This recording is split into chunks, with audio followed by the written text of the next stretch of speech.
Hi friends, అందరికీ నమస్కారం. Friends, Andhra Pradesh ప్రభుత్వం మరో సంచలన నిర్ణయం అయితే తీసుకుంది. ముఖ్యంగా కొత్తగా రాజకీయాల్లోకి రావాలనే యువతకు ఇది నిజంగా గుడ్ న్యూస్ అనే చెప్పుకోవచ్చు.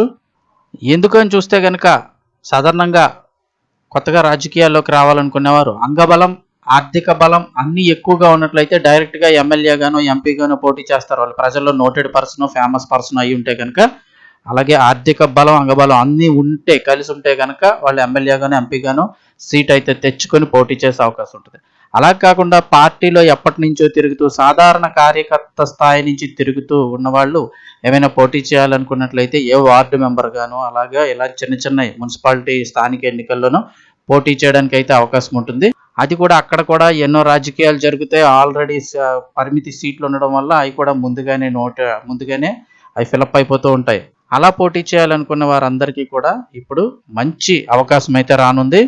ఏంటని చూస్తే చంద్రబాబు ప్రభుత్వం మరో సంచలన నిర్ణయం తీసుకుంది. రాష్ట్ర వ్యాప్తంగా జనాభా ఆధారంగా కొత్త డివిజన్లు, కొత్త వార్డులు కూడా ఏర్పాటు చేస్తున్నారు.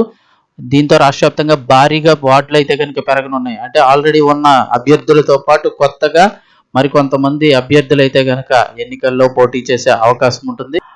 విషయంలోకి వెళ్తే ఏపీలోని కార్పొరేషన్లు, మున్సిపాలిటీలోని డివిజన్లు, వార్డులు భారీగా పెంచబోతున్నారు. దీనికి సంబంధించి ఉత్తర్వులు అయితే జారీ అయ్యాయి.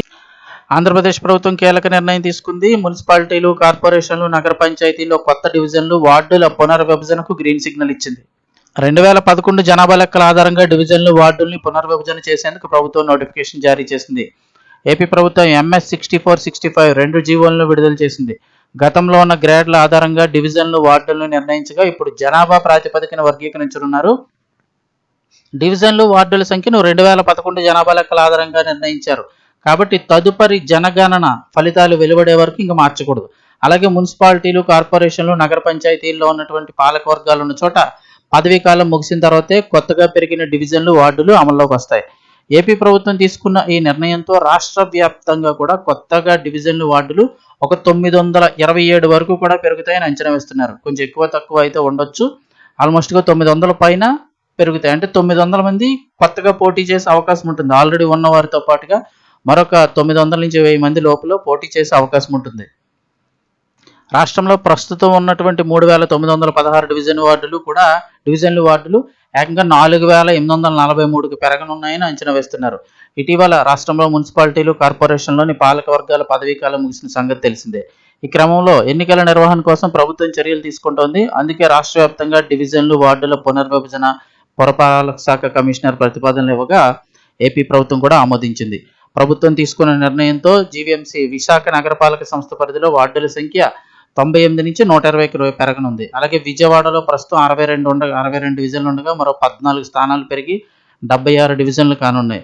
అలాగే మిగిలిన కార్పొరేషన్లు, మున్సిపాలిటీలు, నగర పంచాయతీలో జనాభాను బట్టి డివిజన్ల సంఖ్య అయితే పెరుగుతుంది. ఈ వార్డుల సంఖ్య, డివిజన్ల సంఖ్య పెరగనుండటంతో మరికొంతమంది ఆల్మోస్ట్ దాదాపుగా 900 నుంచి 1000 మంది లోపుగా ఎన్నికల్లో కొత్త వారు పోటీ చేసేందుకు అవకాశం దక్కుతుంది. వాళ్ళు నిజంగా అవకాశం ఉంటుంది, వాళ్ళకి చెయ్యాలని ఉంటుంది, పోటీ చేయాలని. కాకపోతే అక్కడ అవకాశం దొరకదు. అలాంటి వారందరికీ ఇప్పుడు కొత్త డివిజన్లు ఏర్పడడం వల్ల అవకాశం దొరుకుతుంది. ఇటు కేంద్రం కూడా దేశవ్యాప్తంగా ఉన్నటువంటి అసెంబ్లీ, లోక్సభ సీట్ల సంఖ్యను కూడా పెంచాలని నిర్ణయానికి వచ్చింది. 2029 ఎన్నికల సమయానికి సీట్ల సంఖ్య పెరగడం ఖాయం అంటున్నారు. ఈ క్రమంలో ఏపీ అసెంబ్లీ స్థానాల సంఖ్య 263కి పెరుగుతుంది అంటున్నారు. ఇక లోక్సభ స్థానాలు కూడా 38 వరకు పెరిగే అవకాశం ఉందంటున్నారు. సో ఇన్ఫర్మేషన్ వస్తే తప్పకుండా లైక్ చేయండి. మరిన్ని అప్డేట్స్ కోసం ఛానల్ని సబ్స్క్రైబ్ చేసుకోండి.